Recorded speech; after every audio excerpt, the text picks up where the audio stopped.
30년을 함께 산 남편이 어느 날 갑자기 떨리는 목소리로 파산했어.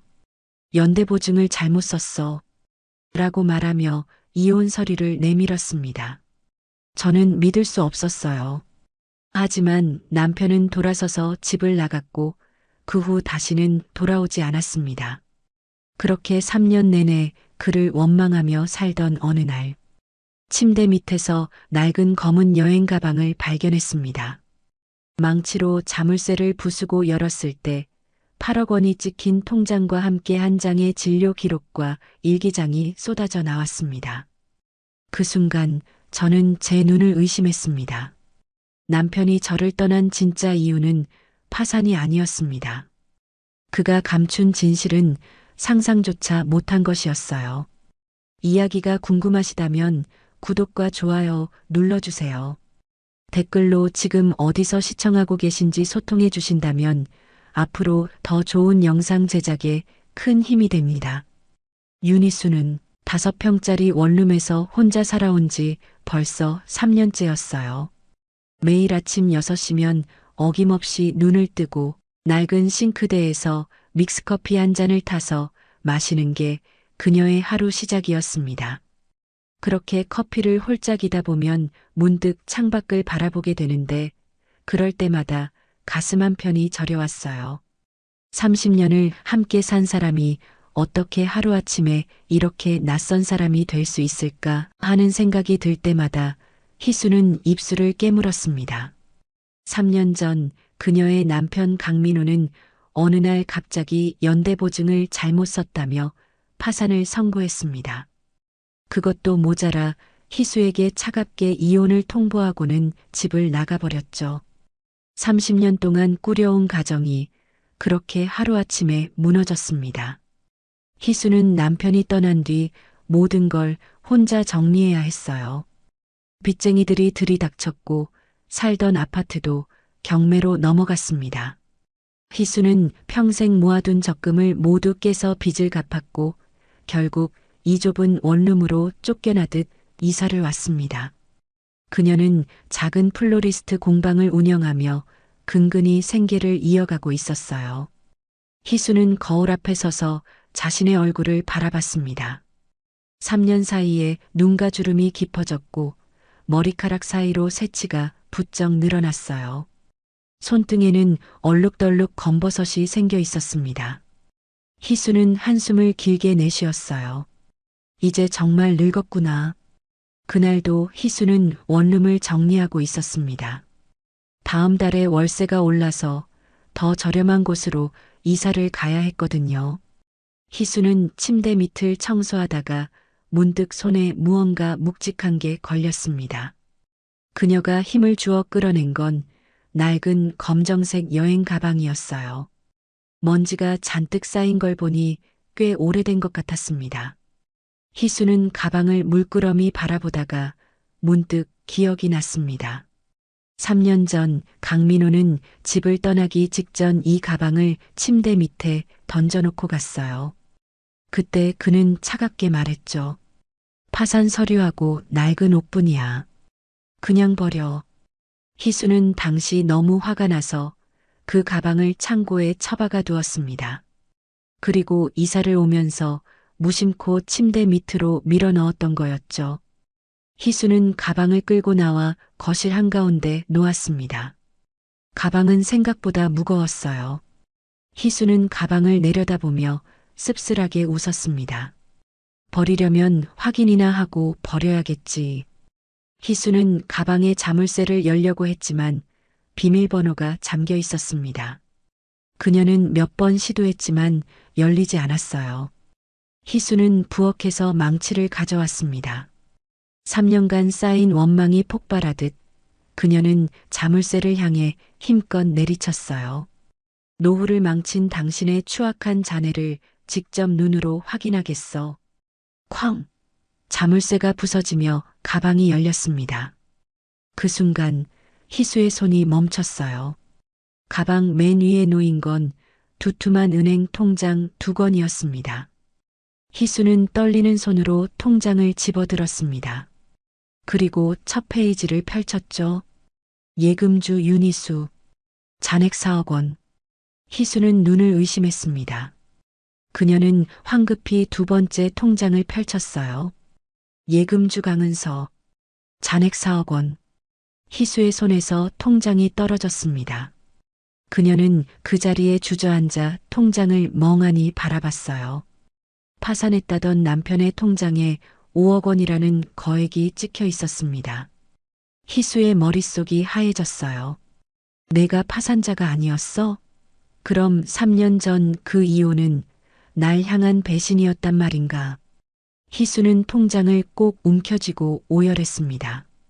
그녀의 눈에서 눈물이 주르륵 흘러내렸어요. 분노와 배신감이 뒤섞인 감정에 온몸이 떨렸습니다. 희수는 떨리는 손으로 가방 속을 더 뒤적였습니다. 통장 아래에는 낡은 필름 카메라가 하나 놓여 있었어요. 그걸 본 순간 희수는 가슴이 철렁했습니다. 이 카메라, 내가 20년 전에 당신한테 선물했던 거잖아. 그때는 좋았죠. 남편 민호는 유명한 화가였고 희수는 그를 진심으로 사랑했습니다. 민호가 그림을 그릴 때 쓰라고 희수가 용돈을 모아 사준 카메라였어요. 희수는 카메라를 꼭 쥐고 한참을 울었습니다. 하지만 그녀는 곧 눈물을 닦아냈어요. 아니야. 지금은 추억에 잠길 때가 아니야. 희수는 다시 가방을 뒤졌습니다. 그리고 가장 밑바닥에서 옅은 푸른색 서류 봉투를 발견했어요. 봉투 겉면에는 강민호라는 이름만 적혀 있었습니다. 희수는 섬뜩한 예감에 휩싸였어요. 떨리는 손으로 서류를 꺼내 펼쳤습니다. 그것은 병원 진료 기록이었어요. 환자명 강민호 만 58세. 진단명 전측두엽 치매. 진단일 2021년 10월 14일. 희수의 손에서 서류가 떨어졌습니다. 그녀는 그 병이 뭔지 정확히는 몰랐지만 치매라는 단어만으로도 충분히 섬뜩했어요. 희수는 바닥에 흩어진 통장과 서류들을 멍하니 바라봤습니다. 당신이 병에 걸렸던 거야? 희수는 온몸이 떨렸습니다. 분노인지 슬픔인지 아니면 후회인지 알 수 없는 감정이 가슴을 짓눌렀어요. 그럼 3년 전에 나한테 그렇게 차갑게 굴었던 게 다 연기였던 거야? 희수는 더 이상 혼자 감당할 수가 없었습니다. 그녀는 휴대폰을 집어들고 딸 은서에게 전화를 걸었어요. 딸의 목소리가 들렸습니다. 엄마, 무슨 일이세요? 희수는 떨리는 목소리로 말했습니다. 은서야, 지금 당장 엄마 집으로 와줄래? 아빠 얘기인데 내가 꼭 알아야 할 것 같아. 희수의 목소리는 떨리고 있었습니다. 그녀는 통장과 진료 기록 서류를 꼭 움켜쥐고 딸을 기다렸어요. 3년간 쌓인 오해와 분노가 이제 막 새로운 진실의 문 앞에 서 있었습니다. 은서는 엄마의 다급한 전화를 받고 1시간 만에 원룸에 도착했습니다. 문을 열고 들어선 은서는 거실 바닥에 주저앉아 있는 엄마의 모습을 보고 깜짝 놀랐어요. 희수의 눈은 퉁퉁 부어 있었고 바닥에는 통장과 서류들이 흩어져 있었습니다. 엄마, 무슨 일이에요?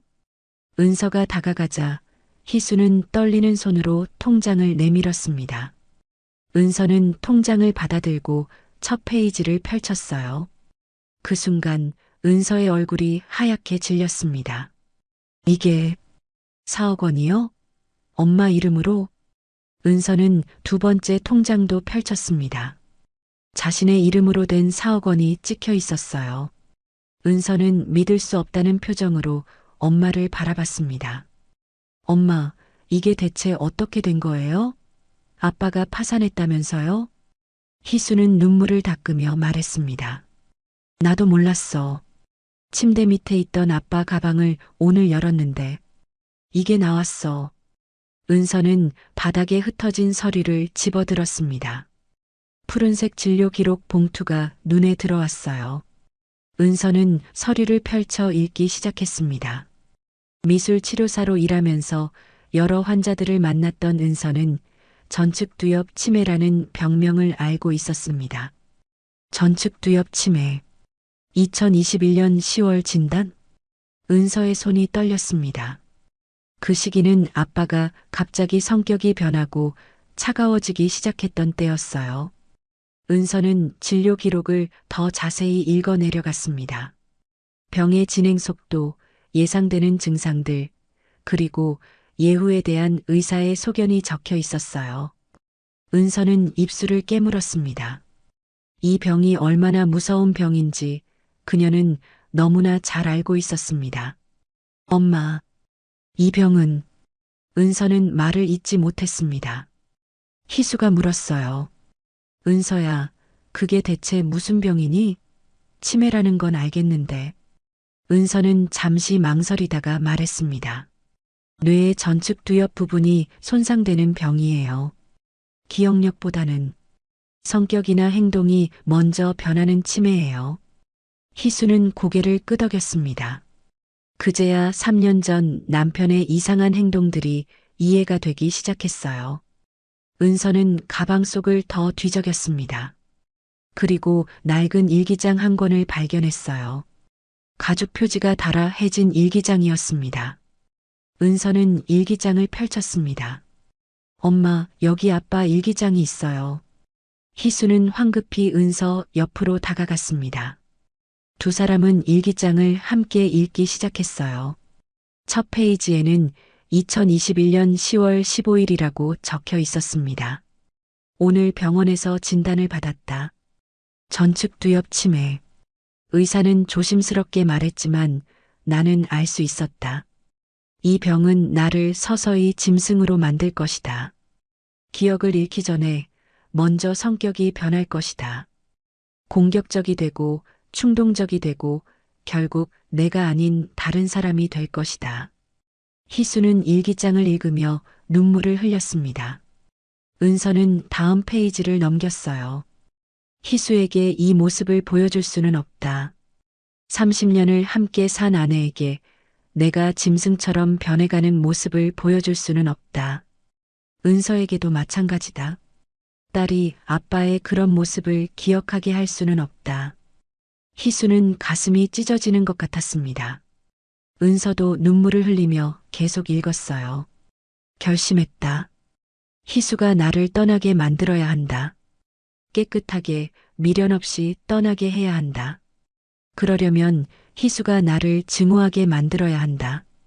연대보증 사기로 파산했다고 말하면 희수는 나를 용서하지 못할 것이다. 그렇게 해야 한다. 나를 증오해라, 희수야. 나에게서 도망쳐라. 내가 망가져가는 걸 보는 것보다 나를 악당으로 여기는 게 내게는 덜 고통스러울 테니. 희수는 더 이상 참을 수 없었습니다. 그녀는 일기장을 꼭 안고 흐느껴 울었어요. 당신이 그런 마음으로. 은서도 눈물을 닦으며 엄마를 끌어안았습니다. 두 사람은 한참을 그렇게 울었어요. 일기장에는 그 후로도 계속 민호의 고뇌가 적혀 있었습니다. 어떻게 하면 희수에게 가장 큰 상처를 줄 수 있을지, 어떻게 하면 희수가 미련 없이 떠날 수 있을지, 그 처절한 계획들이 빼곡히 적혀 있었어요. 연대보증 사기는 없었다. 나는 파산하지 않았다. 모든 재산을 정리해서 희수와 은서 명의로 통장을 만들었다. 8억. 이게 내가 평생 모은 전부다. 이 돈으로 희수가 편하게 노후를 보냈으면 좋겠다. 은서가 행복하게 결혼했으면 좋겠다. 희수는 일기장을 읽으며 무너졌습니다. 3년 동안 그녀가 남편을 향해 쏟아붓던 원망과 증오가 모두 남편의 숭고한 희생이었다는 걸 깨달았을 때 희수는 자신이 얼마나 잔인했는지 뼈저리게 느꼈어요. 은서가 조심스럽게 말했습니다. 엄마, 3년 전에 아빠가 갑자기 성격이 변했던 거 기억나세요? 희수는 고개를 끄덕였습니다. 그때 민호는 사소한 일에도 짜증을 냈고 희수에게 차갑게 대했어요. 희수는 그게 파산 때문이라고 생각했습니다. 하지만 지금 생각해보니 그건 전측두엽 치매의 초기 증상과 희생을 위한 연기가 뒤섞인 결과였던 거예요. 엄마, 우리 아빠를 찾아야 해요. 은서가 단호하게 말했습니다. 희수는 고개를 저었어요. 은서야, 아빠는 우리가 찾아오는 걸 원하지 않으실 거야. 그래서 이렇게 떠나신 거잖니. 엄마, 그래도 우리가 가야 해요. 아빠 혼자 어딘가에서 고통받고 계실 텐데 우리가 그냥 있을 수는 없어요. 희수는 은서의 눈을 바라봤습니다. 딸의 눈에는 결연한 의지가 담겨 있었어요. 희수는 8억 원이 든 통장을 내려다봤습니다. 이 돈은 민호의 피땀 어린 유산이었어요. 희수는 결심했습니다. 이 돈은 함부로 쓸 수 없어. 아빠가 우리를 위해 남긴 돈이니까. 은서가 고개를 끄덕였습니다. 희수는 통장을 서랍 깊숙이 넣으며 말했어요. 이 돈은 그대로 두자.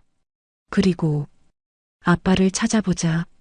희수는 떨리는 손으로 휴대폰을 집어들었습니다. 그리고 3년 만에 시어머니에게 전화를 걸었어요. 신호음이 울렸습니다. 한참 후 시어머니의 목소리가 들렸습니다. 여보세요? 희수는 떨리는 목소리로 말했습니다. 어머님, 저 희수예요. 말씀드릴 게 있어서 전화드렸어요. 시어머니, 나 여사는 3년 만에 걸려온 희수의 전화에 잠시 말문이 막혔습니다. 전화기 너머로 들리는 긴 침묵이 희수의 가슴을 조였어요. 한참 후, 나 여사의 떨리는 목소리가 들렸습니다. 희수야, 내가 왜? 희수는 눈물을 삼키며 말했습니다. 어머님, 오늘 그 검은 가방을 열었어요. 통장도 봤고요. 진료 기록도 다 봤어요. 전화기 너머로 나 여사의 놀란 숨소리가 들렸습니다. 희수는 계속 말을 이었어요. 어머님, 제가 지금 당장 찾아뵐게요. 꼭 여쭤봐야 할 게 있어요. 희수와 은서는 서둘러 택시를 타고 시어머니 댁으로 향했습니다. 나 여사는 여전히 예전에 살던 아파트에 홀로 살고 계셨어요. 희수는 3년 만에 찾아가는 그 집이 너무나 낯설게 느껴졌습니다. 초인종을 누르자 문이 열렸어요. 나 여사는 훨씬 더 늙어 있었습니다. 허리는 더 굽었고 얼굴에는 깊은 주름이 패여 있었어요. 들어오거라. 나 여사의 목소리는 쉬어 있었습니다. 희수와 은서는 거실로 들어갔어요. 희수는 가방에서 통장과 진료 기록을 꺼내 탁자 위에 놓았습니다. 나 여사는 그것들을 보고 깊은 한숨을 내쉬었어요. 결국 알게 됐구나. 희수는 참았던 감정이 터져 나왔습니다. 어머님, 왜 그러셨어요? 왜 저한테 말씀 안 하셨어요? 나 여사는 고개를 숙였습니다. 희수는 떨리는 목소리로 계속 말했어요. 아드님의 오만한 희생 때문에 저희 노후는 3년간 지옥이었어요. 왜 저에게 선택할 권리를 빼앗으셨어요? 희수의 목소리는 절규에 가까웠습니다. 은서가 엄마의 손을 잡았지만 희수는 멈출 수 없었어요. 저는 5평짜리 원룸에서 하루하루를 겨우 버텨왔어요. 꽃을 팔아서 끼니를 때우고 밤마다 혼자 울면서 그 사람을 원망했어요. 그런데 그게 다 거짓이었다고요? 어머님은 그걸 알고 계셨으면서 왜 저한테 말 한마디 안 하셨어요? 나 여사는 고개를 들어 희수를 바라봤습니다. 그녀의 눈에도 눈물이 가득했어요. 미안하다, 희수야. 정말 미안하다. 나 여사는 떨리는 손으로 눈물을 닦았습니다. 그리고 천천히 입을 열었어요. 민호가, 우리 민호가 날 찾아왔을 때 진단서를 들고 왔었어. 그리고 나한테 부탁했지. 엄마, 희수한테 차갑게 대해달라고. 희수가 나를 미워하게 만들어달라고. 희수는 나 여사의 말을 들으며 주먹을 꽉 쥐었습니다. 나 여사는 계속 말을 이었어요. 민호는 울면서 말했어. 자기가 곧 짐승처럼 변할 거라고. 사랑하는 아내한테 그런 모습을 보여줄 수 없다고. 차라리 미움을 받고 떠나는 게 낫다고. 나 여사의 목소리는 점점 떨렸습니다. 나도 너무 힘들었어, 희수야. 내 아들이 그렇게 무너져가는 걸 지켜봐야 했어. 그리고 너한테 모진 시어머니 역할을 해야 했어. 희수는 나 여사를 바라봤습니다. 시어머니의 얼굴에는 3년간의 고통이 고스란히 새겨져 있었어요. 나 여사는 떨리는 목소리로 말을 이었습니다. 민호가 집을 나가던 날 나한테 마지막으로 말했어. 엄마, 희수만은 꼭 지켜달라고. 희수가 행복하게 살 수 있게 해달라고. 그게 내 마지막 부탁이라고. 나 여사는 눈물을 쏟아내며 말했어요. 너라도 온전한 삶을 살게 해주고 싶었어, 희수야. 민호의 마지막 소원이 그거였어. 희수는 더 이상 참을 수 없었습니다. 그녀도 눈물을 흘리며 나 여사의 손을 잡았어요. 시어머니와 며느리, 두 여자는 한참을 그렇게 울었습니다. 은서도 옆에서 조용히 눈물을 닦았어요. 한참 후 희수가 조심스럽게 물었습니다. 어머님, 그 사람이 지금 어디 있는지 아세요? 나 여사는 고개를 저었습니다. 정확히는 몰라. 민호는 자기 행방을 철저히 숨겼어. 하지만 나 여사는 일어나 안방으로 들어갔습니다. 잠시 후 그녀는 낡은 상자 하나를 들고 나왔어요. 상자 안에는 엽서 뭉치가 들어 있었습니다. 민호가 가끔 주소 없이 엽서를 보내왔어. 설악산 풍경이 담긴 엽서들이야. 희수는 황급히 엽서들을 펼쳐봤습니다. 은서도 옆에서 함께 봤어요. 엽서마다 아름다운 설악산 풍경이 그려져 있었습니다. 소나무 숲, 호수, 산 정상의 모습들이었어요. 은서는 미술치료사답게 엽서들을 유심히 살펴봤습니다. 엄마, 이거 봐요. 아빠가 그린 그림들이에요. 은서는 엽서 속 그림들의 구도를 분석했습니다. 그리고 민호의 필체 변화도 살펴봤어요. 초기 엽서는 글씨가 또박또박했지만 최근 것으로 보이는 엽서는 글씨가 떨리고 있었습니다. 아빠는 호수가 있는 외진 소나무 숲을 좋아하셨어요. 이 그림들을 보면 비슷한 구도가 계속 반복돼요. 희수는 은서의 말을 듣고 엽서들을 다시 자세히 봤습니다. 정말로 호수와 소나무가 담긴 풍경이 많았어요. 희수는 나 여사를 바라봤습니다. 어머님, 이 엽서들을 제가 가져가도 될까요? 나 여사는 고개를 끄덕였습니다.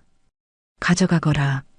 그리고 꼭 우리 민호의 마지막 곁을 지켜다오.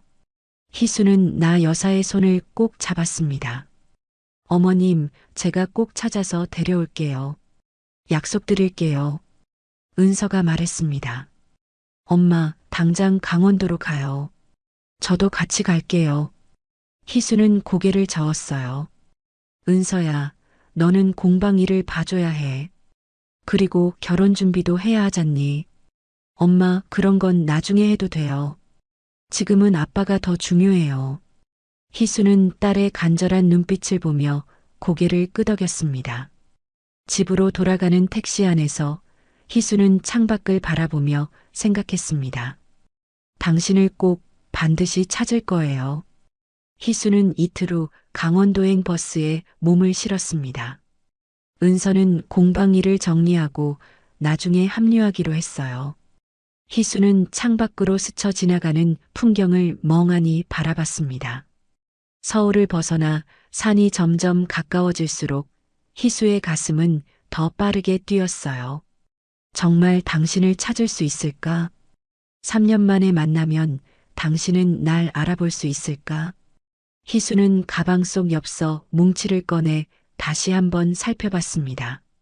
설악산 인근의 작은 도시, 그곳 어딘가에 남편이 있을 거라는 생각이 들었어요. 버스가 터미널에 도착했을 때는 이미 해가 뉘엿뉘엿 지고 있었습니다. 희수는 터미널 근처의 작은 여관에 짐을 풀었어요. 방은 좁았지만 창문 너머로 설악산이 보였습니다. 다음 날 아침 희수는 일찍 일어나 엽서를 들고 거리로 나섰습니다. 그녀는 민호가 자주 그렸던 풍경을 찾기 위해 지역 갤러리와 화방을 돌아다니기 시작했어요. 첫 번째 갤러리에서 희수는 주인에게 엽서를 보여줬습니다. 혹시 이런 그림을 그리는 화가를 아시나요? 갤러리 주인은 엽서를 자세히 들여다봤습니다. 솜씨가 좋은데요. 하지만 이 근처에서 이런 그림을 그리는 분은 못 봤어요. 희수는 실망했지만 포기하지 않았습니다. 그녀는 두 번째, 세 번째 갤러리를 찾아다녔어요. 하지만 모두 같은 대답이었습니다. 아무도 민호를 본 적이 없었어요. 희수는 화방도 찾아갔습니다.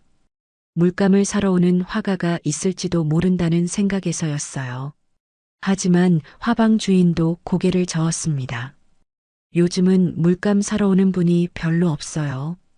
다들 인터넷으로 주문하시거든요. 희수는 며칠 동안 설악산 인근을 샅샅이 뒤졌습니다. 민박집도 찾아가 보고 작은 식당들도 들러봤어요. 하지만 민호의 흔적은 어디에도 없었습니다. 희수는 점점 지쳐갔어요.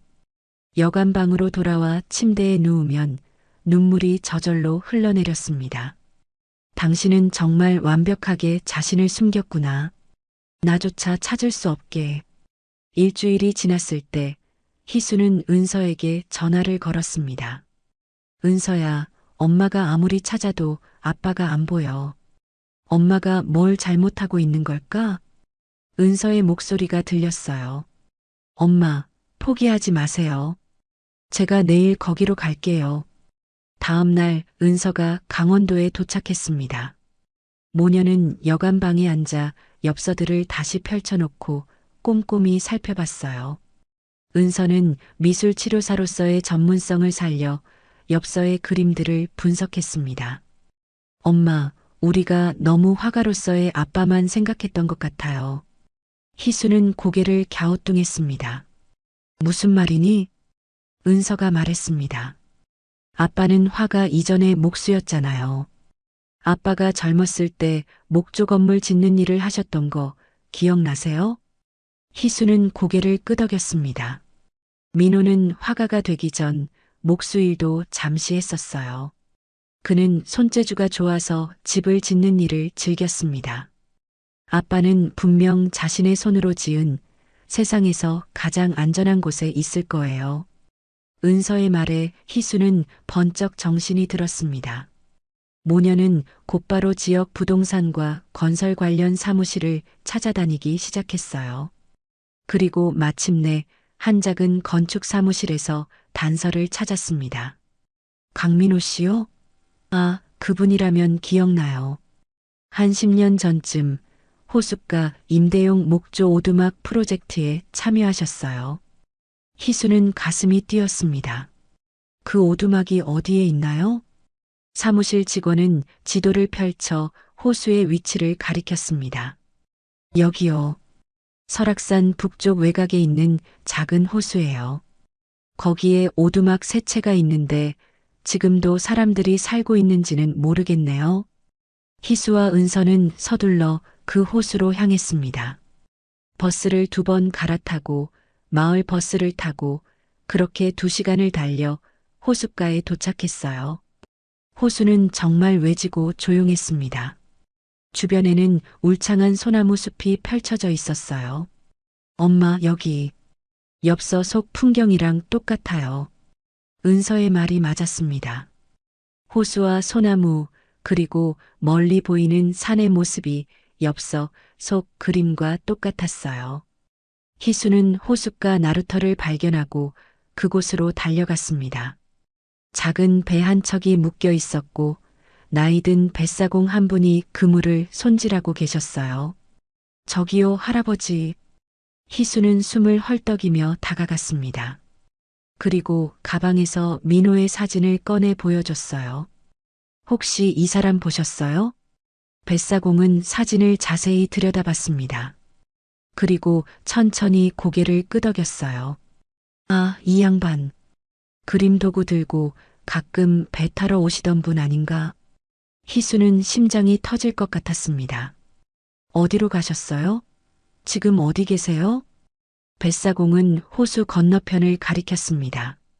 저기 보이는 소나무 언덕 위에 낡은 오두막이 있어요. 그쪽으로 자주 배를 타고 가시더라고요.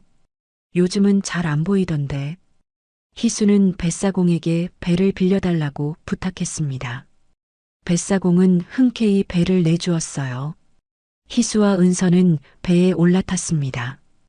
은서가 노를 저었고 희수는 멀리 보이는 언덕을 바라봤어요. 당신이 정말 저기 있는 거야? 배가 언덕 아래에 닿았을 때 희수의 다리는 후들거렸습니다. 모녀는 가파른 언덕길을 올라가기 시작했어요. 숨이 차올랐지만 희수는 멈추지 않았습니다. 한참을 올라가자 드디어 낡은 목조 오두막 세 채가 눈에 들어왔습니다. 희수는 첫 번째 오두막으로 다가갔습니다. 문을 두드렸지만 대답이 없었어요. 은서가 창문으로 안을 들여다봤습니다. 엄마, 사람이 사는 것 같진 않아요. 희수는 두 번째 오두막으로 갔습니다. 이번에는 문이 열렸고 할머니 한 분이 나오셨어요. 누구세요? 희수는 민호의 사진을 보여드렸습니다. 혹시 이분 보셨어요? 할머니는 고개를 저었습니다. 이런 분은 못 봤는데요. 희수는 실망했지만 마지막 오두막으로 향했습니다. 가장 외진 곳에 있는 오두막이었어요. 오두막 앞에는 낡은 이젤이 세워져 있었고 바닥에는 물감 자국이 남아 있었습니다. 희수는 그 자리에 멈춰 섰어요. 손이 떨렸습니다. 희수는 떨리는 손으로 문을 두드렸습니다. 하지만 대답이 없었어요. 은서가 조심스럽게 문고리를 잡고 밀었습니다. 삐걱, 문이 천천히 열렸어요. 그리고 그 안에서 희수는 남편을 보았습니다. 오두막 안은 어두웠습니다. 좁은 창문으로 들어오는 햇살만이 방 안을 희미하게 비추고 있었어요. 희수의 눈이 어둠에 적응하자 구석에 앉아 있는 사람의 모습이 보였습니다. 그는 캔버스 앞에 앉아 떨리는 손으로 붓을 잡으려 애쓰고 있었어요. 당신, 희수의 목소리에 그 사람이 고개를 돌렸습니다. 강민호였어요. 하지만 희수가 기억하던 그 모습은 아니었습니다. 민호는 3년 사이에 몰라볼 정도로 야위어 있었어요. 광대뼈가 튀어나왔고 눈은 깊이 꺼져 있었습니다. 머리카락은 반쯤 휘어져 있었고 손은 심하게 떨리고 있었어요. 민호는 희수를 보고 경악했습니다. 그는 잠시 멍한 표정으로 희수를 바라보다가 천천히 그녀를 알아보는 듯 했어요. 민호의 입술이 떨렸습니다. 희수야. 그 목소리는 너무나 쉬어 있었습니다. 희수는 눈물을 흘리며 한 걸음 다가갔어요. 하지만 민호는 황급히 뒤로 물러났습니다. 오지 마.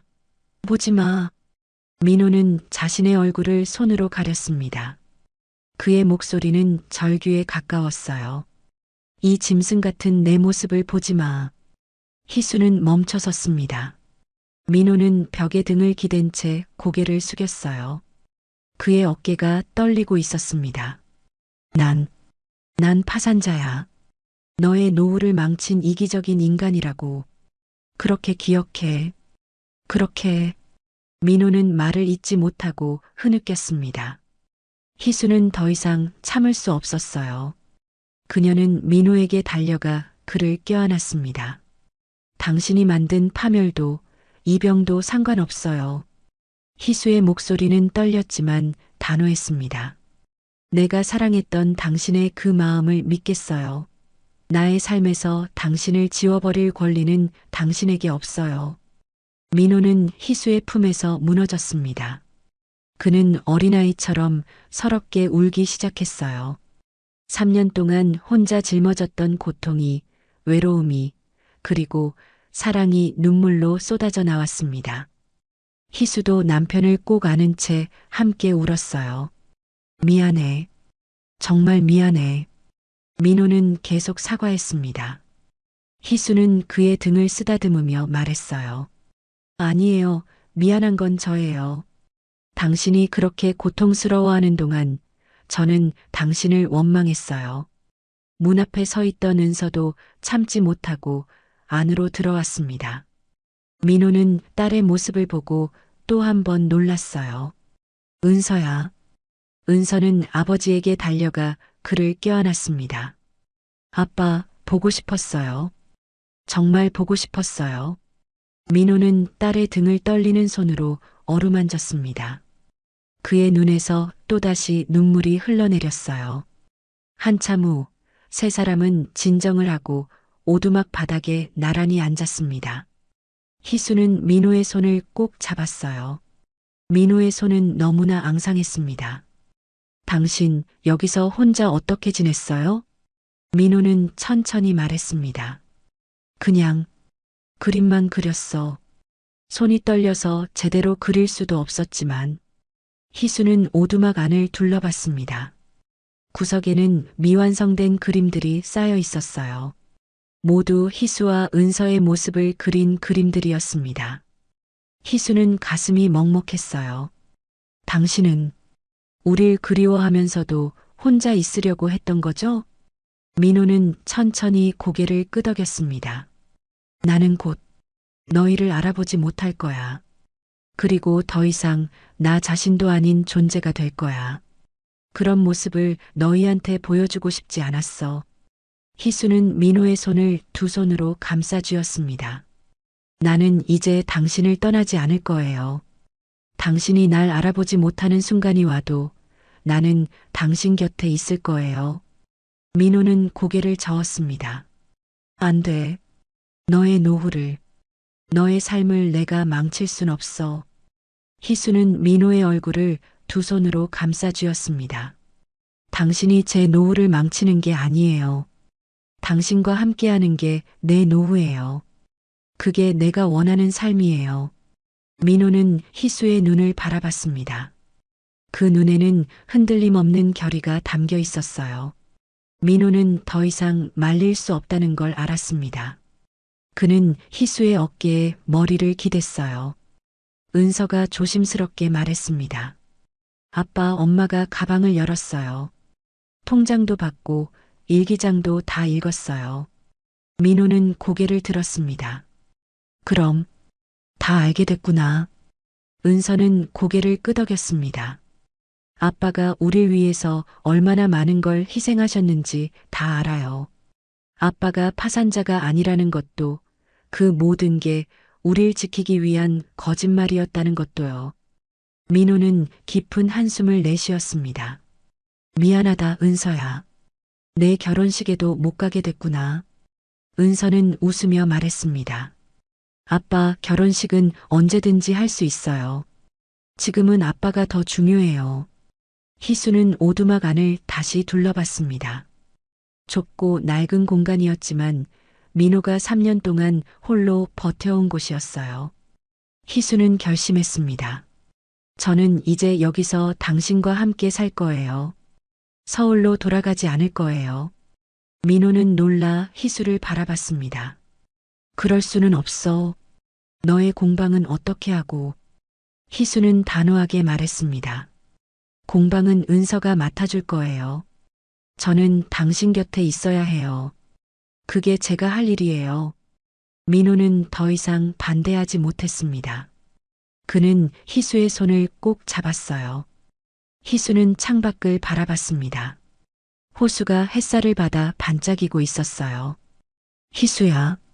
민호가 조용히 불렀습니다. 희수는 돌아보았어요.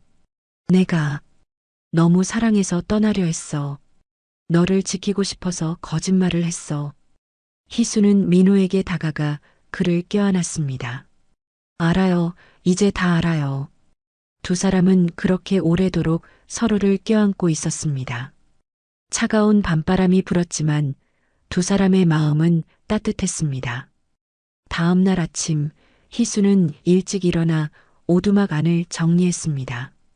민호는 침대에 누워 희수의 모습을 멍하니 바라보고 있었어요. 희수는 낡은 빗자루로 바닥을 쓸고 창문을 열어 환기를 시켰습니다. 3년 동안 혼자 살았던 오두막은 너무나 황폐했어요. 희수야, 그만해. 내가 이런 걸 할 필요 없어. 민호가 일어나 앉으며 말했습니다. 하지만 희수는 웃으며 대답했어요. 이 정도는 아무것도 아니에요. 우리 집처럼 만들 거예요. 민호는 희수를 바라보다가 갑자기 얼굴을 찌푸렸습니다. 그리고 벌떡 일어나 벽을 향해 소리를 질렀어요. 당장 여기서 나가라고. 희수는 놀라 빗자루를 떨어뜨렸습니다. 민호는 떨리는 손으로 머리를 감싸쥐었어요. 난 곧 너를 알아보지 못하는 짐승이 될 거야. 나 때문에 내 노후를 망치지 마. 민호의 목소리는 절박했습니다. 희수는 천천히 민호에게 다가갔어요. 민호는 계속 고개를 저으며 말했습니다. 나는 이미 내가 아니야. 가끔 내가 누군지도 모를 때가 있어. 그럴 때면 무서워. 내가 너한테 해를 끼칠까봐 무서워. 희수는 민호의 손을 잡았습니다. 민호는 희수의 손을 뿌리치려 했지만 희수는 놓지 않았어요. 당신, 제 말 들어요.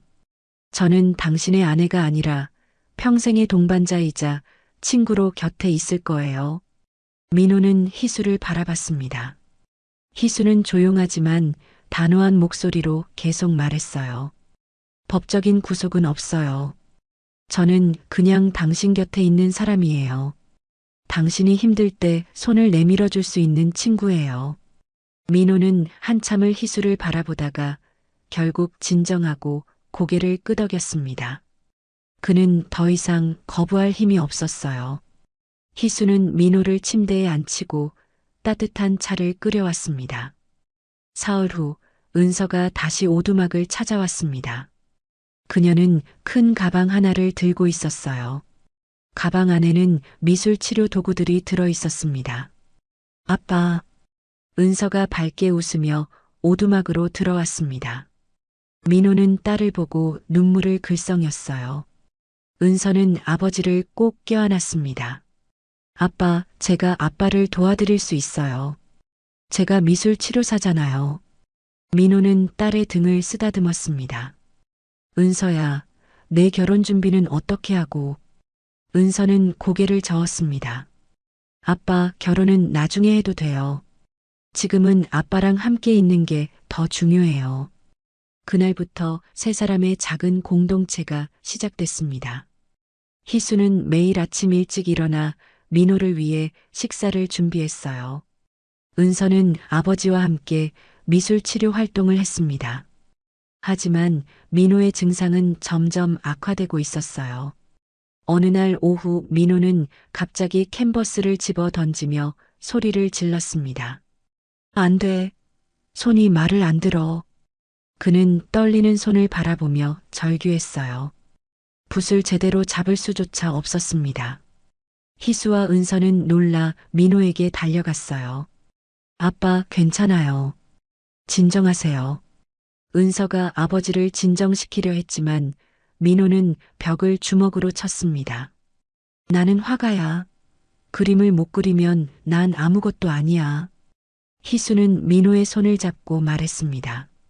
당신은 화가 이전에 내 남편이에요. 은서의 아버지예요. 그림을 그리든 못 그리든 당신은 소중한 사람이에요. 민호는 희수의 품에 안겨 울기 시작했습니다. 희수는 그의 등을 다독이며 함께 울었어요. 은서도 옆에서 아버지의 손을 잡아주었습니다. 며칠 후 은서가 제안했습니다. 아빠, 우리 함께 그림을 그려요. 제가 아빠 손을 잡고 함께 붓을 움직이면 아빠가 원하는 그림을 그릴 수 있을 거예요. 민호는 고개를 저었습니다. 그건 내 그림이 아니잖니. 은서는 미소 지으며 말했습니다. 아빠, 이건 우리 가족의 그림이에요. 아빠 혼자만의 그림이 아니라 우리 모두의 그림이에요. 민호는 잠시 생각하다가 고개를 끄덕였습니다. 그날부터 가족 공동 작업이 시작됐어요. 은서가 민호의 손을 잡고 희수가 색깔을 골라주며 세 사람은 함께 캔버스에 그림을 그려나갔습니다. 신기하게도 민호는 희수나 은서의 이름을 잊어버릴 때도 있었지만 그림의 구도나 색감에 대한 감각은 놀라울 정도로 유지되고 있었어요. 그는 캔버스를 보며 여기는 더 밝은 색이 필요해. 또는 이 선은 더 부드러워야 해라고 정확히 지시했습니다. 아빠의 예술적 감각은 아직 살아있어요. 은서가 엄마에게 속삭였습니다. 희수는 고개를 끄덕이며 남편을 바라봤어요.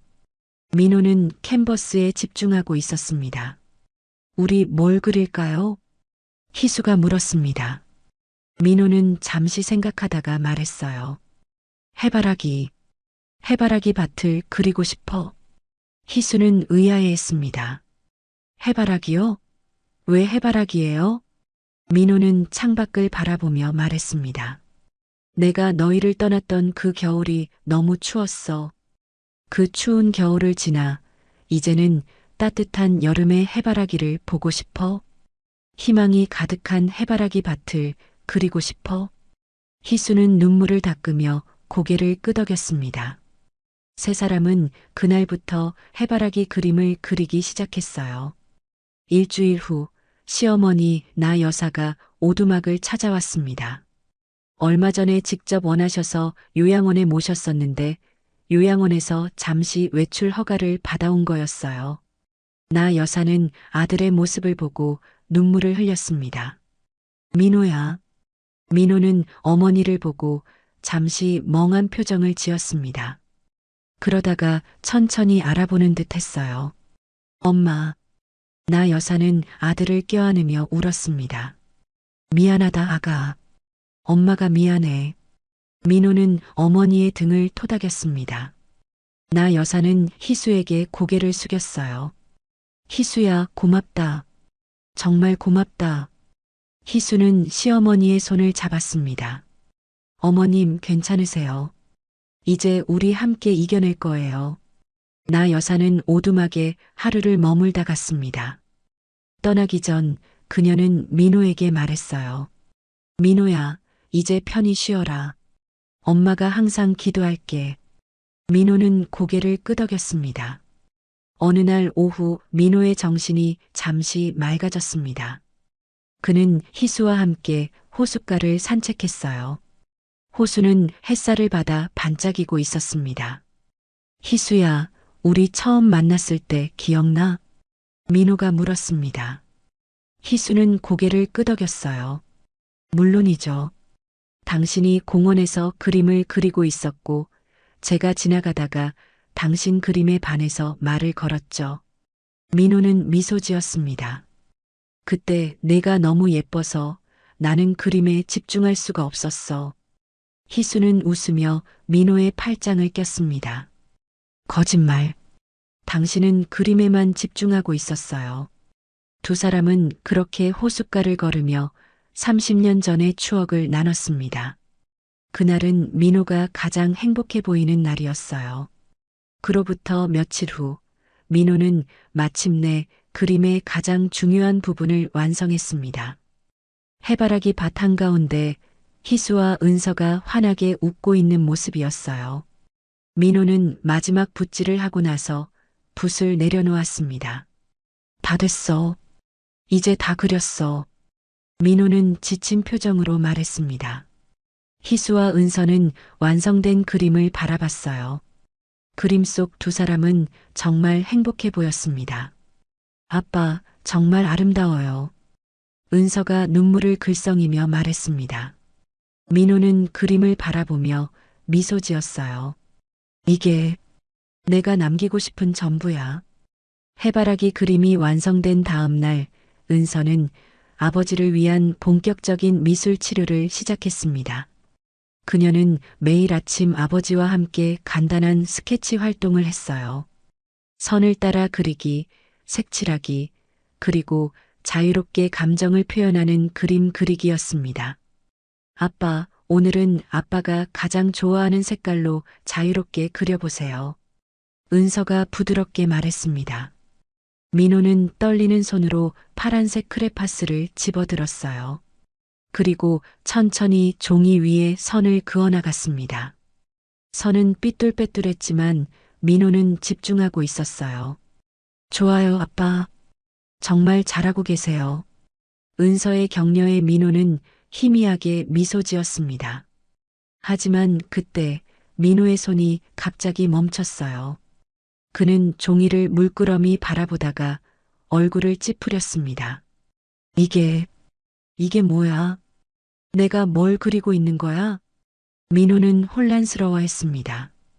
은서는 아버지의 손을 잡아주었어요. 괜찮아요, 아빠. 천천히 하면 돼요. 하지만 민호는 갑자기 크레파스를 던져버렸습니다. 안 돼. 이건 내 그림이 아니야. 그는 머리를 감싸쥐고 괴로워했어요. 희수가 급히 달려왔습니다. 당신 괜찮아요? 민호는 떨리는 목소리로 말했습니다. 나는 화가였어. 그런데 이제는 선 하나도 제대로 못 그어. 나는 아무것도 아니야. 희수는 민호를 껴안았습니다. 당신은 여전히 훌륭한 화가예요. 그리고 무엇보다 제 소중한 사람이에요. 민호는 희수의 품에서 한참을 울었습니다. 은서는 옆에서 아버지의 등을 쓰다듬어 주었어요. 한참 후 민호가 진정하자 은서가 조심스럽게 제안했습니다. 아빠, 우리 다시 함께 그림을 그려요. 제가 아빠 손을 잡고 엄마가 옆에서 도와드릴게요. 민호는 망설였지만 결국 고개를 끄덕였습니다. 세 사람은 다시 캔버스 앞에 앉았어요. 은서가 민호의 손을 잡고 희수가 색깔을 준비했습니다. 민호가 여기는 더 따뜻한 색이 필요해라고 말하면 희수가 주황색 물감을 건넸어요. 은서가 민호의 손을 이끌어 부드럽게 붓을 움직였습니다. 신기하게도 이렇게 작업할 때는 민호의 예술적 감각이 살아났습니다. 그는 구도를 정확히 지시했고 색깔의 조화를 놀라울 정도로 섬세하게 맞춰나갔어요.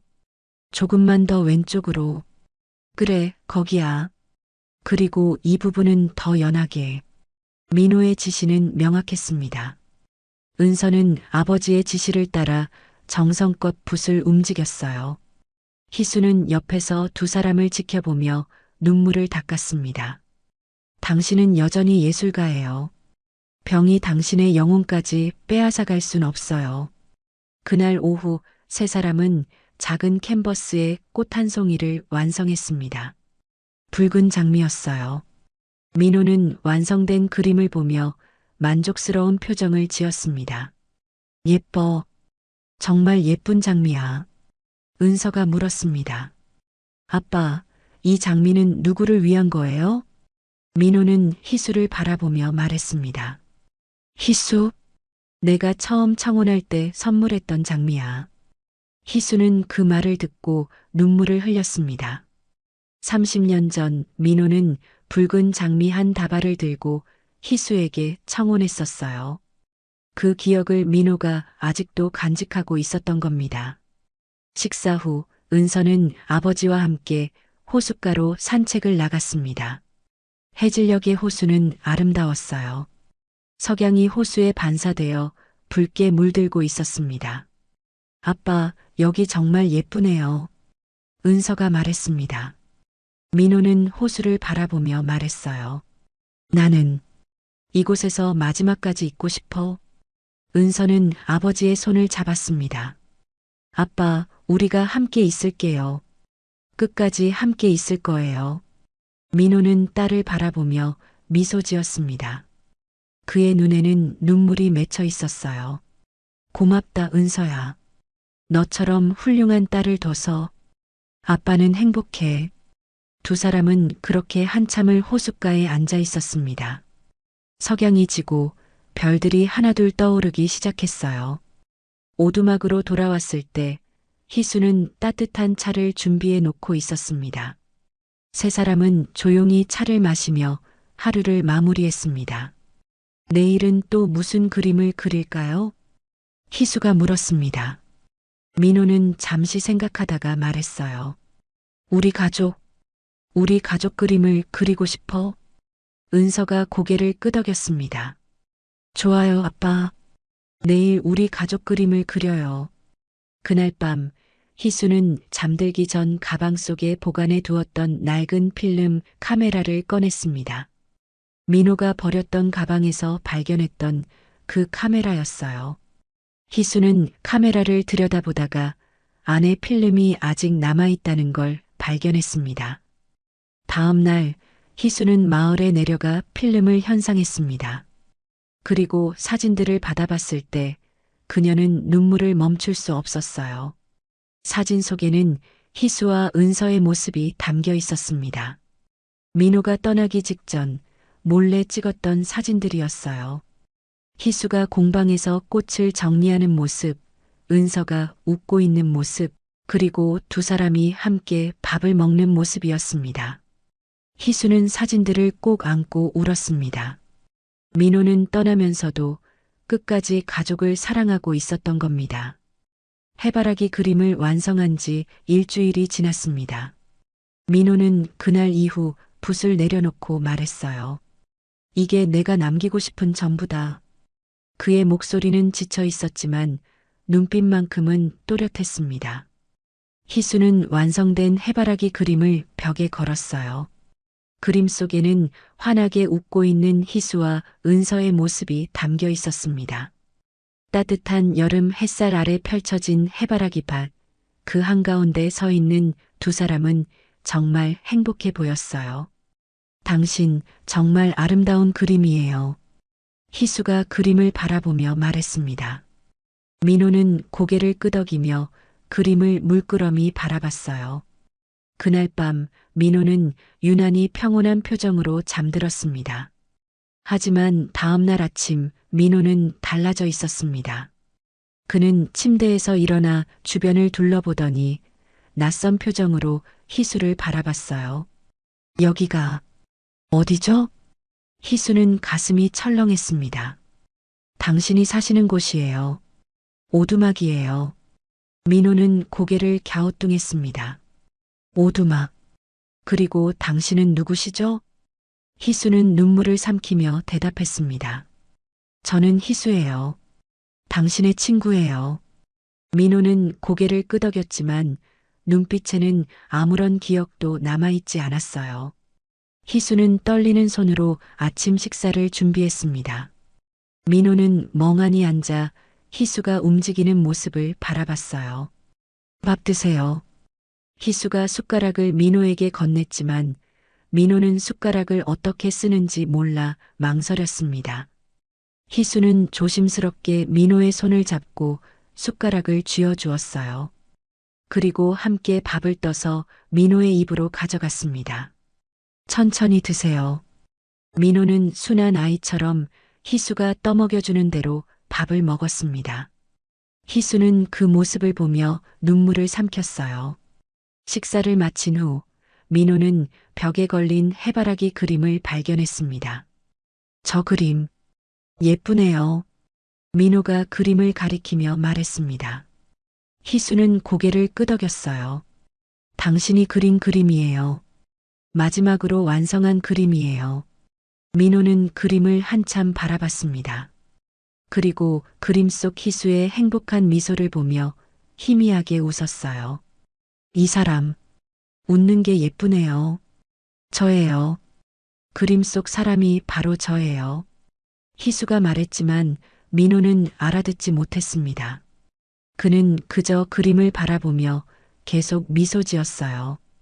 신기하게도 민호는 희수와 은서를 알아보지 못했지만 자신이 그린 해바라기 그림만큼은 매일 찾았습니다.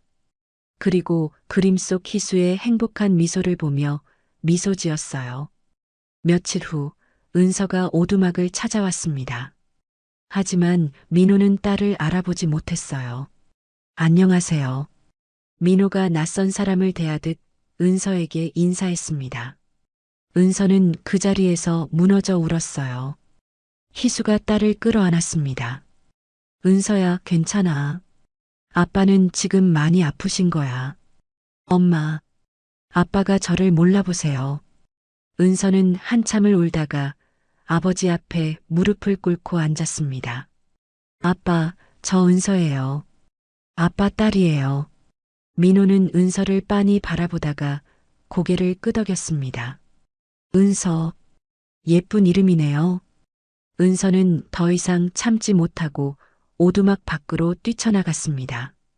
희수가 뒤따라 나갔어요. 은서는 호숫가에 주저앉아 한참을 울었습니다. 엄마, 너무 힘들어요. 아빠가 저를 몰라보는 게 너무 힘들어요. 희수는 딸의 등을 쓰다듬으며 말했습니다. 은서야, 아빠는 지금 병과 싸우고 계셔. 우리가 할 수 있는 건 아빠 곁에 있어주는 것뿐이야. 은서는 고개를 끄덕이며 눈물을 닦았습니다. 그날 저녁 은서는 다시 서울로 돌아갔어요. 떠나기 전 그녀는 아버지에게 말했습니다. 아빠 사랑해요. 아빠가 저를 잊어버려도 저는 아빠를 절대 잊지 않을 거예요. 민호는 은서를 멍하니 바라보다가 희미하게 미소 지었습니다. 은서는 그 미소를 가슴에 새기며 오두막을 떠났어요. 이제 오두막에는 희수와 민호만 남았습니다. 희수는 외부와의 연락을 끊고 오직 민호의 간병에만 전념했어요. 아침에 일어나면 민호의 얼굴을 닦아주고 밥을 떠먹여주고 몸을 씻겨주고 옷을 갈아입혀 주었습니다. 민호는 모든 것을 희수에게 의지했어요. 고맙습니다. 민호는 가끔 희수에게 그렇게 말했습니다. 희수는 항상 미소 지으며 대답했어요. 천만에요. 제가 해야 할 일이에요. 어느 날 저녁 희수는 민호가 버렸던 가방에서 발견했던 일기장을 꺼냈습니다. 그리고 마지막 페이지에 적힌 글을 발견했어요. 사랑하는 희수의 행복한 미소. 그것이 내가 평생 가장 그리고 싶었던 그림이다. 희수는 일기장을 민호에게 읽어주었습니다. 당신 들리세요? 제 행복한 미소가 당신이 가장 그리고 싶었던 그림이래요. 민호는 천장을 멍하니 바라보고 있었습니다. 하지만 희수가 그 구절을 읽어주자 그의 눈빛이 잠시 흔들렸어요. 천천히 고개를 돌려 희수를 바라봤습니다. 희수야. 민호의 입술에서 희수의 이름이 나왔습니다. 아주 짧은 순간이었지만 그는 희수를 알아본 거예요. 희수는 남편의 손을 꼭 잡고 울었습니다. 네, 저예요. 희수예요. 민호는 희수의 손을 약하게 쥐었습니다. 그리고 희미하게 미소 지었어요. 하지만 그 순간은 금방 지나갔습니다. 민호는 다시 멍한 눈빛으로 돌아왔어요. 희수는 그 짧은 순간만으로도 충분히 위로받았습니다. 그녀는 민호의 손을 놓지 않았어요. 괜찮아요. 당신이 저를 잊어버려도 저는 당신 곁에 있을 거예요. 그날 밤 첫눈이 내리기 시작했습니다. 희수는 민호의 얼굴을 닦아주며 창밖을 바라봤어요. 하얀 눈이 조용히 쌓이고 있었습니다. 차가운 겨울이 시작되고 있었지만 희수의 마음은 따뜻했어요. 민호가 그림으로 남긴 사랑의 온기가 이 추운 겨울을 견딜 힘을 주었습니다. 민호는 여전히 매일 해바라기 그림을 바라봤습니다. 그리고 그림 속 희수의 행복한 미소를 보며 미소 지었어요. 비록 희수를 알아보지는 못했지만 그 미소만큼은 민호의 마음속 깊은 곳에 남아있는 것 같았습니다. 겨울이 깊어갔습니다. 오두막 주변으로 눈이 소복이 쌓였고 호수는 얼어붙었어요. 희수는 매일 아침 장작을 패서 난로에 불을 지폈습니다. 민호는 침대에 누워 천장을 바라보는 시간이 점점 길어졌어요. 가끔 희수가 손을 잡아주면 그는 희미하게 미소 지었습니다. 오늘은 날씨가 좋아요. 창밖 좀 보세요. 희수가 커튼을 열자 햇살이 방 안으로 쏟아져 들어왔습니다. 민호는 고개를 돌려 창밖을 바라봤어요. 하얀 눈으로 뒤덮인 세상이 반짝이고 있었습니다. 예쁘네요. 민호가 작은 목소리로 말했습니다. 희수는 민호의 손을 잡고 앉았어요. 민호의 손은 점점 차가워지고 있었습니다. 희수는 두 손으로 남편의 손을 감싸 쥐고 따뜻하게 만들어 주었어요. 그날 오후 민호는 유난히 평온해 보였습니다. 그는 벽에 걸린 해바라기 그림을 오래도록 바라봤어요. 그리고 희수에게 고개를 돌려 희미하게 미소 지었습니다. 고마워요. 곁에 있어줘서. 희수는 눈물을 참으며 대답했습니다. 저야말로 고마워요. 당신과 함께 할 수 있어서. 민호는 희수의 손을 약하게 쥐었습니다. 그리고 천천히 눈을 감았어요. 희수는 민호의 손을 꼭 잡고 조용히 기도했습니다.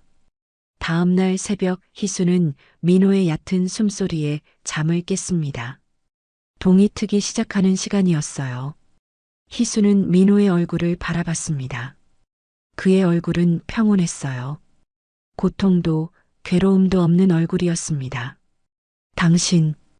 희수가 민호의 손을 잡았을 때 그의 손은 따뜻했습니다. 민호는 천천히 눈을 떴어요. 그리고 희수를 바라봤습니다. 그의 눈빛에는 무언가 다른 것이 담겨 있었어요. 희수야.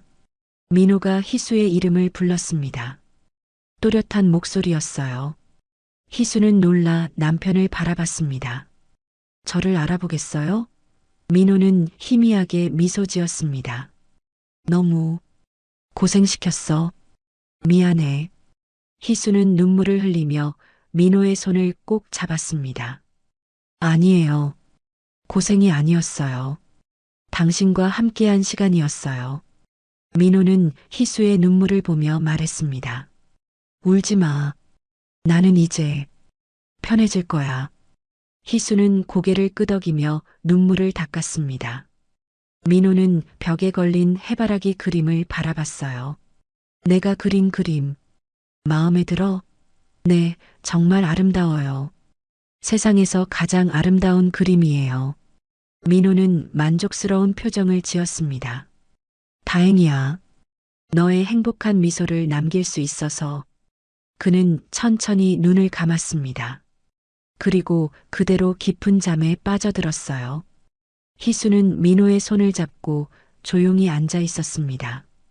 해가 떠올랐고 따뜻한 햇살이 오두막 안을 밝게 비쳤어요. 민호는 그렇게 평온하게 숨을 거두었습니다. 희수는 절규하지 않았습니다. 그녀는 조용히 민호의 손을 잡고 속삭였어요. 이제 고통에서 자유로워졌어요. 내 사랑. 희수는 한참을 그렇게 민호 곁에 앉아 있었습니다. 그리고 천천히 일어나 시어머니에게 전화를 걸었어요. 어머님, 저 희수예요. 아드님께서 오늘 아침에 편히 가셨어요. 전화기 너머로 나 여사의 울음소리가 들렸습니다. 그래. 우리 민호가 이제 편해졌구나. 나 여사는 눈물 속에서도 안도의 한숨을 내쉬었습니다. 마침내 고통에서 벗어났구나. 며칠 후 민호의 장례식이 치러졌습니다. 민호의 유언대로 소박하게 치러졌어요. 나 여사와 은서 그리고 희수가 민호의 마지막 길을 배웅했습니다. 장례식장에는 민호가 마지막으로 그린 해바라기 그림이 영정 옆에 놓여 있었어요. 나 여사는 아들의 영정 앞에서 한참을 울었습니다. 그리고 희수에게 다가와 손을 잡았어요. 희수야, 고맙다. 내가 우리 민호에게 마지막 사랑할 권리를 돌려줬어. 희수는 시어머니를 끌어안았습니다. 어머님, 제가 해야 할 일이었어요. 은서도 할머니와 엄마를 끌어안았습니다. 세 여자는 그렇게 한참을 울었어요. 장례를 마친 후 희수는 민호의 유골을 들고 호수로 향했습니다. 나 여사와 은서도 함께였어요. 희수는 작은 배를 타고 호수 한가운데로 나아갔습니다. 민호가 사랑했던 그 호수였어요. 당신 여기가 좋으시죠? 당신이 그렇게 사랑했던 이곳에서 영원히 쉬세요. 희수는 민호의 유골을 호수에 뿌렸습니다. 하얀 재가 바람에 날려 호수 위로 흩어졌어요. 햇살이 재를 비추며 반짝였습니다. 마치 민호가 빛이 되어 하늘로 올라가는 것 같았어요. 배에서 내린 후 희수는 은서의 손을 잡고 말했습니다. 은서야, 아빠는 파산자가 아니었어. 세상에서 가장 고귀한 사랑을 남기고 간 화가였어. 은서는 고개를 끄덕이며 눈물을 흘렸습니다. 알아요, 엄마. 아빠는 영웅이었어요. 희수는 서울로 돌아온 후 민호가 남긴 5억 원을 정리했습니다. 그녀는 그 돈을 함부로 쓸 수 없었어요. 민호의 피땀 어린 유산이었으니까요. 희수는 은서에게 2억 5천만 원을 물려주었습니다. 은서야, 이건 아빠가 내게 남긴 사랑이야. 행복하겠어. 은서는 통장을 받아들고 울었습니다. 엄마는요? 엄마 목도 써야죠. 희수는 고개를 저었습니다. 엄마는 이 돈을 다른 데 쓸 거야. 아빠의 이름으로 의미 있는 일을 할 거야. 며칠 후 희수는 오두막을 마지막으로 정리하러 갔습니다. 그녀는 민호가 그린 해바라기 그림을 조심스럽게 벽에서 떼어냈어요. 그리고 오두막 안을 천천히 둘러봤습니다. 이곳은 민호가 마지막으로 살았던 곳이자 두 사람이 다시 만난 곳이었어요. 당신 여기서 행복하셨나요? 희수는 빈 오두막에 대고 물었습니다. 바람이 불어와 창문을 흔들었어요. 마치 민호가 대답하는 것 같았습니다. 희수는 해바라기 그림을 오두막에 그대로 두고 왔습니다. 그것이 민호가 이곳에 남긴 마지막 흔적이었으니까요. 언젠가 누군가가 이 오두막에 와서 그 그림을 보고 여기서 사랑했던 사람들이 있었다는 걸 알게 되기를 바랐어요. 희수는 오두막 문을 닫으며 속삭였습니다. 안녕, 당신. 편히 쉬세요. 배를 타고 호수를 건너는 동안 희수는 뒤를 돌아보지 않았습니다. 그녀는 이제 앞을 보며 살아가야 했어요. 민호가 원했던 것도 그거였으니까요. 희수가 행복하게 사는 것, 그것이 민호의 마지막 소원이었습니다. 서울로 돌아온 희수는 다시 플로리스트 공방으로 출근했습니다. 3개월 만에 돌아온 공방은 은서가 잘 관리해 놓았어요. 꽃들이 싱싱하게 피어 있었고 손님들도 여전히 찾아왔습니다. 엄마, 돌아오셨어요? 은서가 반갑게 맞이했습니다. 희수는 딸을 꼭 껴안았어요. 그래, 이제 일상으로 돌아가야지. 희수는 공방에서 꽃을 다듬으며 하루하루를 보냈습니다. 하지만 그녀의 마음속에는 민호가 여전히 살아 있었어요. 꽃을 정리하다가 문득 민호가 생각나면 희수는 잠시 손을 멈추고 창밖을 바라봤습니다. 당신은 지금 편안한 곳에 계시겠죠? 어느 날 희수는 과거의 공방, 단골 손님이었던 김지훈이라는 남자에게 전화를 받았습니다. 그는 희수보다 3살 어린 55살의 대학 교수였습니다. 희수 씨, 오랜만이에요. 그동안 어떻게 지내셨어요? 잘 지냈어요. 김 교수님도 안녕하셨죠? 김지훈은 예전부터 희수에게 호감을 보였던 사람이었습니다. 희수가 이혼했다는 소식을 들었을 때도 그는 조심스럽게 관심을 표현했었어요. 희수 씨, 혹시 시간 되시면 커피 한 잔 하실 수 있을까요? 오랜만에 뵙고 싶어서요. 희수는 잠시 망설였습니다. 하지만 그녀는 정중하게 거절했어요. 교수님, 감사하지만 제 마음은 이미 한 사람으로 가득 차 있어요. 죄송합니다. 전화를 끊은 후 희수는 민호의 사진을 바라봤습니다. 그녀는 이미 결심했어요. 남은 인생을 혼자 살아가기로요. 민호가 남긴 사랑으로 충분했습니다. 몇 주 후 희수는 변호사 사무실을 찾아갔습니다. 그녀는 민호가 남긴 4억 원으로 재단을 설립하고 싶었어요. 강민호 희망재단을 만들고 싶어요. 전측두엽 치매 같은 퇴행성 질환을 앓는 환자들과 그 가족들을 돕는 재단이요. 변호사는 고개를 끄덕이며 서류를 준비했습니다. 희수는 재단의 주요 사업으로 미술 치료 지원과 간병 비용 지원을 계획했어요. 민호가 받았던 은서의 미술 치료가 큰 도움이 됐기 때문이었습니다. 남편이 남긴 사랑을 이제 더 많은 사람들과 나누고 싶어요. 희수의 말에 변호사는 감동받은 표정으로 고개를 끄덕였습니다. 재단이 설립되고 희수는 주변 지인들에게 민호의 진실을 알리기 시작했습니다. 3년 전 민호의 연대보증 사기를 기억하고 있던 사람들에게 희수는 하나하나 사실을 설명했어요.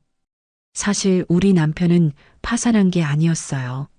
전측두엽 치매 진단을 받고 저를 지키기 위해 일부러 그런 거짓말을 했던 거예요.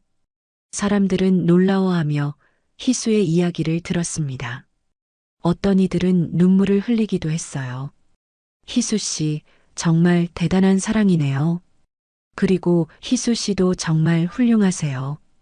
희수는 고개를 저었습니다. 아니에요.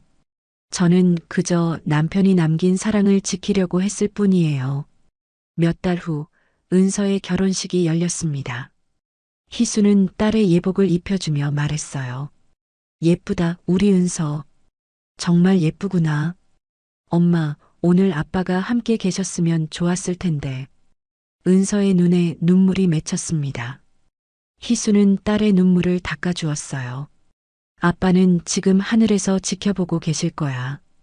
우리 은서가 행복하게 결혼하는 모습을. 결혼식장 입구에는 민호가 마지막으로 그린 해바라기 그림이 전시되어 있었습니다. 희수는 오두막에서 가져온 그 그림을 은서의 결혼 선물로 준비했어요. 그림 옆에는 작은 설명이 붙어 있었습니다. 신부의 아버지 강민호 화가가 사랑하는 가족을 위해 그린 마지막. 작품하객들은 그림 앞에서 발걸음을 멈추고 감탄했습니다. 그림 속 희수와 은서의 행복한 미소가 오늘 결혼식의 의미를 더욱 깊게 만들어 주었어요. 결혼식이 끝난 후 희수는 재단 활동에 더욱 힘을 쏟았습니다. 그녀는 직접 퇴행성 질환 환자들의 가정을 방문하며 위로를 전했어요. 저도 같은 경험을 했어요. 힘들죠? 하지만 포기하지 마세요. 사랑하는 사람 곁에 있어주는 것, 그것만으로도 큰 의미가 있어요. 희수의 진심 어린 위로는 많은 가족들에게 힘이 됐습니다. 재단은 점점 성장했고 더 많은 환자들을 도울 수 있게 됐어요. 1년 후 희수는 민호의 추모 전시회를 열었습니다. 민호가 생전에 그렸던 작품들과 마지막 해바라기 그림이 전시됐어요. 전시회 제목은 사랑의 마지막 붓질이었습니다. 전시회 개막식 날 많은 사람들이 찾아왔습니다. 나 여사도 요양원에서 나와 참석했어요. 그녀는 아들의 그림들을 보며 한참을 울었습니다. 우리 민호가 이렇게 훌륭한 작품들을 남겼구나. 희수는 시어머니의 손을 잡았습니다. 어머님, 민호 씨는 훌륭한 화가였어요. 그리고 무엇보다 훌륭한 사람이었어요. 전시회는 큰 반향을 일으켰습니다. 많은 언론에서 민호의 이야기를 다뤘고 그의 희생적인 사랑이 세상에 알려졌어요. 전시회 수익금은 모두 강민호 희망재단에 기부됐습니다. 어느 날 저녁 희수는 공방에서 혼자 꽃을 정리하고 있었습니다. 문득 창밖을 보니 노을이 아름답게 지고 있었어요. 희수는 가위를 내려놓고 해바라기 그림 사진을 꺼내봤습니다. 당신 보이세요? 저는 지금 행복해요. 당신이 원하셨던 대로 저는 잘 살고 있어요. 희수는 그림 속 자신의 미소를 바라보며 속삭였습니다. 당신이 나를 위해 만들었던 지옥은 결국 내가 당신을 영원히 사랑하게 만든 천국이었어요. 그날 밤 희수는 민호의 일기장을 다시 펼쳐 읽었습니다. 마지막 페이지에 적힌 민호의 글이었어요. 희수야, 내가 떠난 후에도 행복하게 살아줘. 그것이 내가 바라는 전부야. 너의 행복한 미소가 나의 마지막 그림이고 나의 영원한 기쁨이야. 희수는 일기장을 덮고 창밖을 바라봤습니다. 밤하늘에는 별들이 반짝이고 있었어요. 희수는 그 별들 중 하나가 민호일 거라고 믿었습니다. 다음 날 아침, 희수는 평소처럼 공방 문을 열었습니다. 환한 햇살이 공방 안으로 쏟아져 들어왔어요. 희수는 장미 꽃다발을 만들며 평온하게 웃었습니다. 손님이 들어오자 희수는 따뜻하게 인사했어요. 어서 오세요. 어떤 꽃을 찾으세요? 희수의 얼굴에는 평화로운 미소가 가득했습니다. 그녀는 이제 고통도 원망도 모두 내려놓았어요. 민호가 남긴 사랑으로 채워진 삶을 살고 있었습니다. 희수는 꽃을 손질하며 혼자 중얼거렸어요. 당신 덕분에 저는 사랑이 무엇인지 알았어요. 진짜 사랑은 함께 있는 시간이 아니라 상대방의 행복을 바라는 마음이라는 거요. 햇살이 희수의 얼굴을 비추며 그녀의 미소를 더욱 환하게 만들었습니다.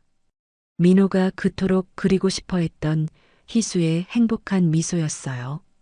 그 미소는 이제 세상을 향해 그리고 하늘에 있는 민호를 향해 환하게 빛나고 있었습니다.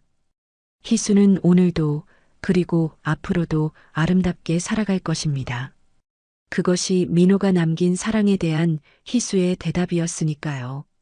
봉사와 나눔으로 채워진 희수의 노년은 그 자체로 민호의 희생이 꽃피운 가장 아름다운 결실이었습니다. 오늘 이야기를 끝까지 들어주셔서 감사합니다.